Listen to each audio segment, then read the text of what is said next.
Welcome back to my YouTube channel critical maths classes. आज हम कक्षा 10 प्रश्नावली 10.2 का प्रश्न नंबर 6 सोल्व करेंगे। ये काफी महत्वपूर्ण क्वेश्चन है एमपी बोर्ड एग्जाम 2025 के लिए। तो आइए इस क्वेश्चन को हम सोल्व करते हैं। तो क्वेश्चन है, एक बिंदु ए से जो वृत्त के केंद्र से 5 सेंटीमीटर दूरी पर है।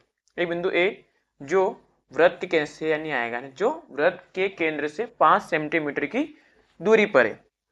वृत्त पर स्पर्श रेखा की लंबाई कितनी दी हुई है? 4 सेंटीमीटर। ठीक, तो वृत्त की त्रिज्या याद कीजिए। अब आप चित्र बनाते, देखो ये हमने क्या मान लिया, ये एक वृत्त खींच दिया जिसका केंद्र क्या है? ओ। ठीक, इससे कुछ दूरी पर मान लो यहां पर कोई बिंदु क्या है? ए है। ठीक है, जो वृत्त से कितनी दूरी पर है? 5 सेंटीमीटर की दूरी पर है। तो ये हमने 5 सेंटीमीटर दूरी पर बिंदु ले लिया ए। ठीक है, अब वृत्त पर स्पर्श रेखा की लंबाई, तो हम वृत्त पर क्या खींचते थे? स्पर्श रेखा खींचते। ये वृत्त पर हमने खींच दिया स्पर्श रेखा। ठीक है, इसका नाम दे दो बी, बिंदु बी। ठीक है, तो वृत्त की त्रिज्या याद की। तो मान लो ये त्रिज्या हम किधर भी खींच सकते हैं, तो इधर हमने खींच दी त्रिज्या, खींच दी वृत्त की। जो क्या निकालना हमें निकालना है। ठीक है, तो ये हमारा चित्र बन गया। तो जो दिया है वो लिखते हैं अपन। क्या दिया हुआ है? बिंदु ए की केंद्र ओ से दूरी यानी ओ ए का मान कितना दिया हुआ है? 5 सेंटीमीटर। सॉरी, हाँ, ओ ए का मान 5 सेंटीमीटर। और एक और क्या दिया है? स्पर्श रेखा की लंबाई, स्पर्श रेखा ओबी की लंबाई कितनी दी हुई है? 4 सेंटीमीटर। तो ये 4 सेंटीमीटर है। क्या निकालना हमें? वृत्त की त्रिज्या। क्या निकालना है? सॉरी, ये ए बी है ना, स्पर्श रेखा ए बी, ए बी क्या निकालना है? वृत्त की त्रिज्या यानी कि ओबी का मान हमें निकालना है। ठीक है, अब क्या जानते हैं हम जानते हैं कि क्या जानते हैं? प्रमेय 10.1 से त्रिज्या क्या होती है? स्पर्श रेखा पर लंब होती है। त्रिज्या स्पर्श रेखा पर क्या होती है? लंब होती है। त्रिज्या स्पर्श रेखा पर लंब होती है। तो इसमें त्रिज्या क्या है? ओबी। लंब किसके ऊपर? स्पर्श रेखा ए बी पर। यानी यहां पर क्या बन जाएगा? 90 डिग्री का एंगल। तो कोण ओ बी ए का मान कितना हो जाएगा? 90। और हम जानते हैं जिस त्रिभुज में एक कोण का मान 90 डिग्री होता है उसे क्या बोलते हैं अपन?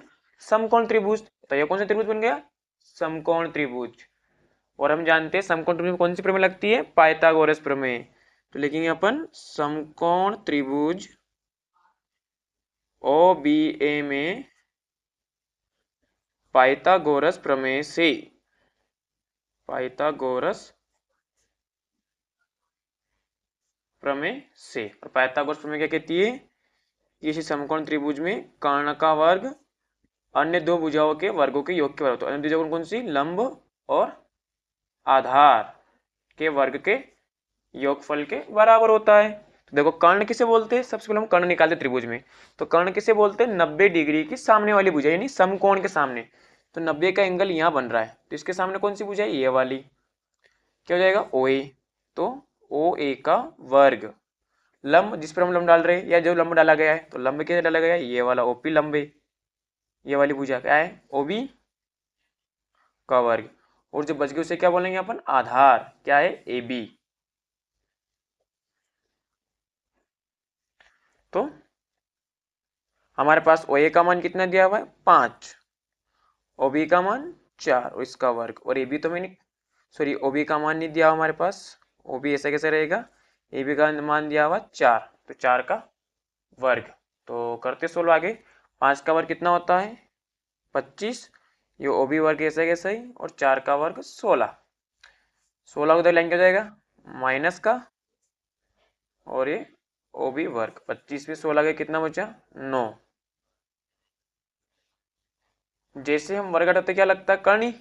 तो कर्णी के अंदर कितना आ गया? 9। और कर्णी 9 किसका मान होता है? 3 का। तो अतः त्रिज्या कितनी होगी वृत्त की? 3 सेंटीमीटर। ठीक है गाइस।